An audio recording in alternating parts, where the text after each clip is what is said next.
Olá, alunos! Dando continuidade à nossa aula dos aspectos construtivos de cultivo protegido,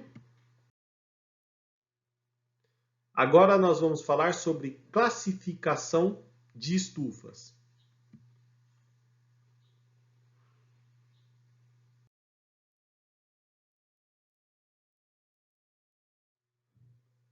Bom, se você ver aí já pela própria imagem, nós vemos que tem estufas de diversos tipos, seja na parte de material, seja na parte do formato, e é em cima disso que é feita a classificação desse tipo de cultivo, tá? Bom, em termos de classificação, as estufas podem ser classificadas de acordo com o material que é utilizado, em que nós temos o tipo de material de construção, que é um fator que pode fazer sua classificação, e o tipo de cobertura. E também ela pode ser classificada de acordo com o aquecimento e, por fim, de acordo com o seu formato, tá? Bom, então vamos falar sobre as classificações por material utilizado na estrutura, tá? Em termos de material, nós temos a classificação pelo tipo de material de construção que é feita a estrutura, tá? Ela pode ser de madeira, pode ser metálica ou mista, que é a mistura dos dois, tá? Bom, essa classificação ela é atual e desatualizada, né? Por que atual e desatualizada? Atual porque ela é vigente, né? Mas desatualizada porque hoje existem alguns outros materiais alternativos que estão entrando no mercado. Como ainda não é uma coisa popularizada, ainda se mantém esse tipo de classificação, né? Mas acredito que daqui para frente essa classificação tende a aumentar um pouquinho. Uma outra forma de você também classificar as estufas de acordo com o material é de acordo com o material que cobre as estufas, né? Esse tipo de cobertura ela pode ser plástica. Entre o plástico nós temos lâmina ou filme, que é o filme plástico que a gente coloca por cima. Nós temos o semi-rígido, que é um plástico um pouco mais duro, e nós temos o rígido também, que aí entra o policarbonato, né, que ele é totalmente rígido. Em termos de cobertura, nós também podemos ter vidro e ela pode ser mista, que é a mistura dos dois, tá? Para falar a verdade, no Brasil, estrutura de vidro, vocês não vão achar, tá? Vai ser muito difícil. Às vezes você tem um jardim de inverno que a pessoa faz ali bonitinho, coloca com vidro, beleza, tá? Mas só uma coisa assim meio caseira, para uma produção agrícola, vocês não vão encontrar. Por quê? O preço é mais caro, quebra fácil, a estrutura para se montar é mais cara do que uma de cobertura plástica normal, que a gente tem com filme por cima. E outra coisa, o Brasil é um país que tem um alto índice de radiação solar, né? A intenção é que você até filtre um pouco. E o vidro não permite isso, tá? A única vez que eu entrei numa estufa de vidro, caso vocês queiram ver, é o Jardim Botânico em Curitiba. Tá? E essas estruturas de jardim botânico, como tem aí, que é toda bonitinha para visitação, né? Ela sim é um tipo de estufa com cobertura de vidro, tá? Mas só nessa situação que eu entrei em uma. E uma vez que eu entrei quando era muito pequeno, tinha uns 6 anos de idade, tá? Faz muitos anos mesmo.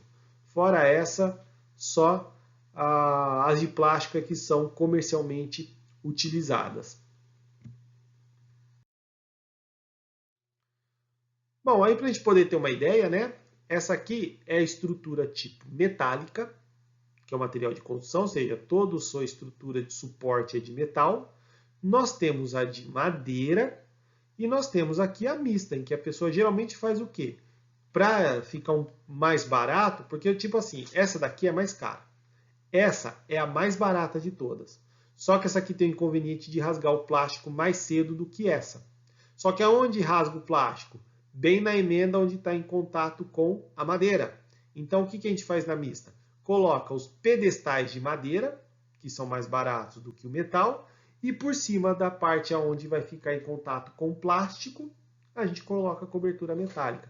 Então, a maneira de você ficar num preço intermediário da sua estrutura com uma proteção do plástico em termos de rasgar ele em contato com a madeira que dure mais.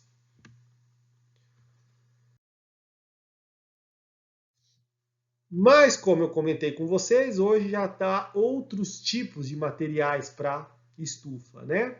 Nós temos aqui estruturas que podem ser feitas com canos de PVC, tá? Na verdade, não é um cano de PVC, até vou corrigir o que eu estou falando. É um cano que ele é um pouco mais dobrável, porque o cano de PVC ele é rígido, ele não dobra. Então, esse daqui são aquelas mangueiras mais flexíveis, em que eles colocam faz uma pequena estrutura com vergalhões saindo, né? E aí você prende esse vergalhão rodando na outra parte. Então aqui embaixo tem uma pequena fundação para segurar a estrutura, né? Sai um pequeno fio, não sei o que eles colocam ali, né? Que eu nunca vi ela sendo construída. Mas sai um madeirite, alguma coisa que é para poder prender essa estrutura e girar em torno dela, tá bom? A outra, o material que nós temos são os bambus, tá? Um tipo de material alternativo que agora vai começar, acredito eu, que vai ser mais popularizado, tá? Porque devido ao seu custo. E tem uma coisa, pelo fato de ser de madeira, que é mais barato, né? Ela não precisa ser trabalhada. Então, o risco de você ter ferpas que possa rasgar seu plástico é muito menor do que uma madeira comum, que ela tem que ser tirado a casca externa. O bambu ele é liso por natureza, né? Tem alta flexibilidade, alta resistência, não tem os ferpas que pode rasgar, só os brotinhos que saem na lateral, mas isso você consegue cortar e fazer um lixamento nesse ponto para evitar que rasgue seu plástico. Eu acredito que em alguns anos esse tipo de estrutura esteja bem popularizada. O único problema que eu vejo na estrutura de bambu é que você tem que fazer um tratamento térmico, um tratamento adequado contra umidade. Você tem que fazer uma proteção especial nela. Por quê? Porque senão, rapidamente, ela acaba se deteriorando e acaba como é que fala? Você perdendo a estrutura mais cedo, tá? Principalmente porque a base dela vai ser de concreto. E o contato do concreto com o bambu não é uma coisa muito saudável para a parte de madeira, tá? Ele tem um poder de corrosão muito alto em cima do bambu. E a outra que nós temos aqui, que aí sim tem os canos de PVC, é o que eu falei, é você usar o cano de PVC como estrutura, tá? Geralmente, se daí a pessoa preenche internamente com concreto, né? Para poder ficar rígido, coloca apenas um vergalhão em cima para evitar fricções, né? E a cobertura de madeira e aqui em cima o arco feito de metal. Pouco comum, mas é uma maneira de você ser usada, principalmente porque o cano de PVC, se você for fechar aqui com material plástico, você não vai ter risco de rasgar o plástico e ele acaba saindo mais barato você preencher com concreto e o tubo do que colocar uma estrutura de aço, principalmente porque o aço tem uma variação de preço muito forte. Bom, em termos de material de cobertura, você pode ter plástico com lâmina, tá? Você tem o plástico que é mais rígido, que é o que eu falei que é o de policarbonato, ou as estufas de vidro, né? Aí tem lá uma classificação mista. Se você colocar na internet, você nem vai conseguir achar. Eu acho que eles acabaram colocando por colocar, né? Nunca vi nenhuma estrutura de vidro fechado com alguma parte de plástico, para ser bem sincero, tá bom? Geralmente você tem ou de vidro ou as de plástico.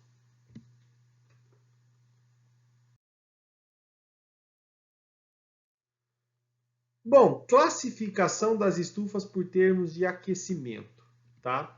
Então a classificação por aquecimento ela pode ser uma estufa classificada como fria, temperada ou quente. O que vai classificar? A temperatura que você tem internamente a ela, tá?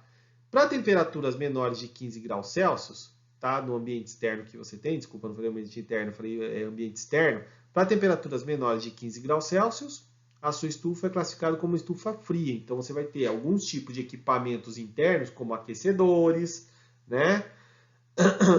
às vezes uma tela de aluminizada para tentar conservar a energia lá dentro, tá? Então são estufas tipo fria. Isso aí vai interferir no tipo de tecnologia que você tem que usar para poder adequar o seu cultivo protegido. Nós temos as estruturas temperadas, que varia de 15 a 20 graus Celsius, né? Aí são estufas que estão mais próximos dos índices de temperatura aceitável. E quando isso acontece, você precisa de um grau de tecnologia tão alto. Às vezes você pode fazer uma estufa que seja aberta pela parte nas laterais, né, para passar uma corrente de ar, não precisa de tanta tecnologia. E as estufas de Ita quente, que vai de 20 a 30 graus Celsius. Né? Aí você pode ter que usar de janelas de ventilação, você pode às vezes ter que usar uma casa de vegetação, se essa temperatura fica sempre próxima a 30 graus Celsius, ou até passe de 30 graus Celsius, né? Então você não tem essa condição de controle do clima, tá bom? Então aí você tem que ser um pouco mais incisivo. Mas então as estufas quentes ela tem que ter também um grau de tecnologia maior do que a temperada, porque você pode ter picos de temperatura. Aí você vai ter que ter resfriadores evaporativos, nebulizadores, e além de telas também de sombreamento, para poder ajudar a não entrar tanta radiação solar. O primeiro é para ser utilizado à noite na fria, porque é para conservar a energia lá dentro. A segunda é para não entrar energia e você usa durante o dia. Bom, agora a principal delas mesmo, é a classificação por forma. Tá? Você vai ver estufa, quando você vai trabalhar nesse mercado, você vai sempre a pessoa falar em termos do formato. Não vai falar se é de plástico, não vai falar se é o tipo de material de construção, pode até falar, mas o que mais vai reger isso daí é a classificação por forma. Em termos de classificação por forma, nós temos, elas podem ser retilíneas ou poligonais, ou elas podem ser arredondadas. Indo ali na parte das formas por retilíneas ou poligonais, nós temos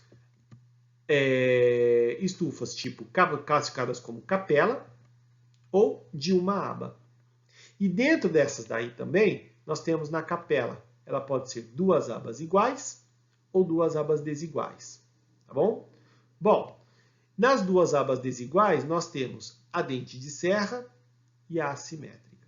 Então vejam aí que tem várias classificações. Então ela pode ser retilínea, poligonal, do tipo capela, com aba desigual, dente serra. Tá? Olha aí a quantidade de classificação que vem atrás. As mais utilizadas, né, e fica mais fácil, são as arredondadas.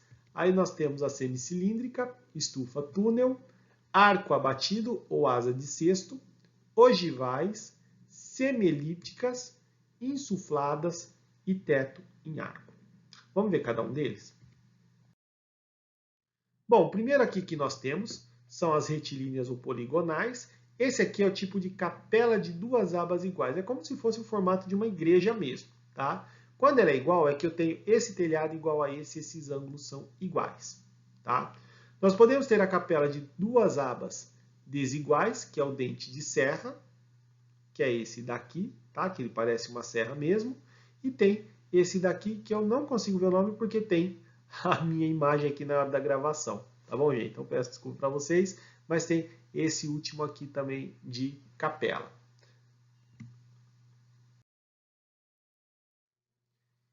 Em termos de capela de uma aba, é que ela tem apenas uma queda, tá? Então, a capela de uma aba, ela só tem só esse tipo. Então, só tem uma queda d'água, que a gente chama, que ela lá tem duas quedas d'água, tanto do lado direito quanto do lado esquerdo, e só tem para um lado, então ela só tem um tipo. Agora, para as arredondadas, né, o que nós temos? Nós temos aqui a semicilíndrica, que tem esse formato, tá? Um pouco mais ovalado. Tem a asa de cesto, em que esse comprimento L é aberto, então ela fica com um formato não tão cilíndrico, mas fica um formato mais elíptico, tá bom? Como se fosse uma meia elipse. Temos também o arco abatido elevado. Como que é o arco abatido elevado? Ele tem a parte da estrutura reta, inclinada, e ela tem essa parte de cima arredondada. Nós temos o tipo arco abatido Algarve, que é o quê? Ela tem também ela é elíptica, só que ela não é tão arredondada, ela tem uma subida um pouco mais reta e depois é feito o arco. Tá? Isso aqui é muito comum, você também pode utilizar aquelas mangueiras flexíveis para fazer esse tipo de estrutura, mas vejam que para obter esse formato mais reto aqui embaixo, você tem que ter alguma estrutura que vai prender para manter esse tubo enrijecido na posição. O arco abatido de sotavento, tá? Esse tipo de estrutura aqui eu só vi uma vez em Israel para a cultura de salsa, tá? Até mostrei numa das imagens que eu coloquei para vocês, que é esse tipo de arco aqui, tá bom? Tem o arco de cesto. Esse aqui é muito utilizado para o pessoal que tem alguma horta. Tem lá uma chacrinha, tem uma horta e acaba utilizando esse tipo também de estrutura. Também pode ser feito com mangueira flexível, né? E ele não tem um formato tão arredondado, ele é um pouquinho mais aberto.